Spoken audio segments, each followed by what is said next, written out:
Let's talk about sports. Some important sports competitions and championships are taking place in these weeks, so that got me thinking about 9 sports names that Italians often mispronounce or mistranslate. And if you stay until the end, I have a bonus for you. I'm going to tell you how to correctly pronounce the name of this important championship. Interested? Keep watching. Welcome to my channel, io sono Miriam Romeo, e se capisci in inglese ma non riesci a parlarlo come vorresti, then I would love to be your English coach. Make your English sound smoother and more natural with the 5 tips I share in my free pronunciation class. You can watch it by clicking on the link in the description box below. Number 1, soccer. Soccer. This is the American name for calcio. In the UK, they call this football, but in the United States, football is a different sport, so they call this soccer. So the equivalent of calcio in the UK is football, and in the US is soccer. Soccer.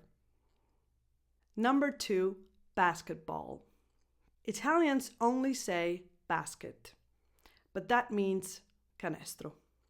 So when you're speaking Italian with another Italian speaker, you can say basket, of course. But when you're talking to non-Italian speakers, you have to say basketball.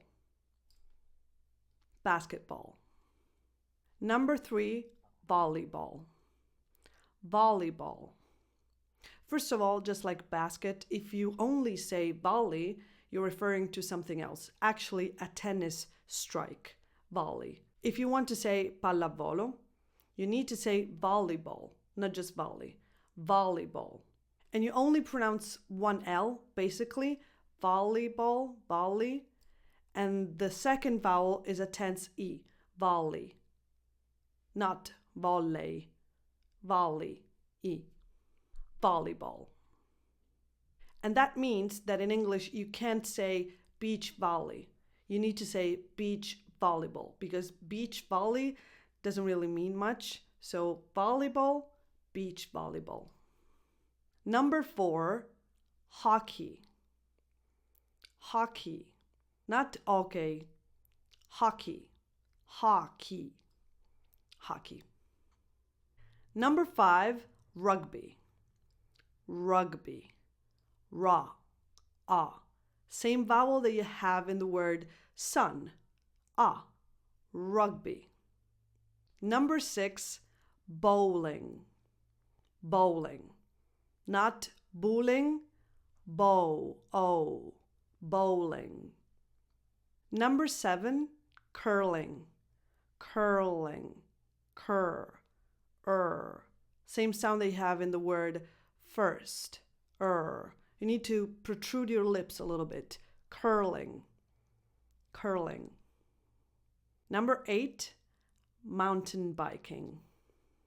Now, some of you asked me to explain the pronunciation of mountain bike, mainly the word mountain, because it's often hard to recognize, to understand, because when pronounced fast, it becomes mountain bike. And it is hard to recognize because it's so fast and so reduced. But it's not really easy to explain. I mean, it's not really easy for me to explain, to tell you what you have to do to pronounce this very, very fast reduced sound, mountain. This is called a stop T. And it happens because of the presence of the N, mountain, and it happens naturally. It's like a natural evolution, a natural reduction of mountain. The easiest way to understand this and the best trick I can give you is to pretend that there's nothing between the T and the final N. Because there is nothing, basically. Listen carefully. Mountain. Mountain. Tin. You just go directly from the T to the N. Mountain. Tin. So it doesn't matter that you see 2 vowels in the spelling. There's nothing there. A small sound, a schwa sound, comes out naturally, but you don't have to think about it. Just go from the T to the N. Mountain. Tin.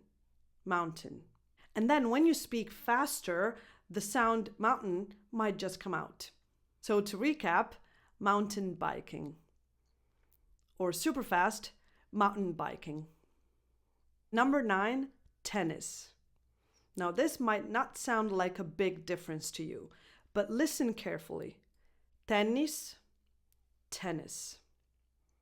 So the N sound is not really a double N as we pronounce it in Italian. Tennis is tennis, tennis. So it's a softer N sound as if it was one. And the last vowel is a lax E, like in the word it, tennis, tennis. Now, number 10 is actually that bonus I told you about at the beginning of the video, because speaking of tennis, since it's that time of the year, I want to tell you about the correct pronunciation of this important championship, also called the championships. And this is pronounced Wimbledon. Wimbledon. Wimbledon. Wimbledon. Not Wimbledon. If you say Wimbledon to a non-Italian speaker, they're not going to understand you. But the main problem is that if you're used to saying Wimbledon, then when you hear the correct word, you're not going to recognize it. You're not going to understand. So again, it's Wimbledon. Wimbledon. Did you know? Tell me in the comments below. And that's all for today. Now go click on the link in the description box below to get your free pronunciation class. And if you want to work with me and you would like for me to be your personal English coach, contact me at this email address right here. Thank you for watching and I'll see you in the next video. Bye.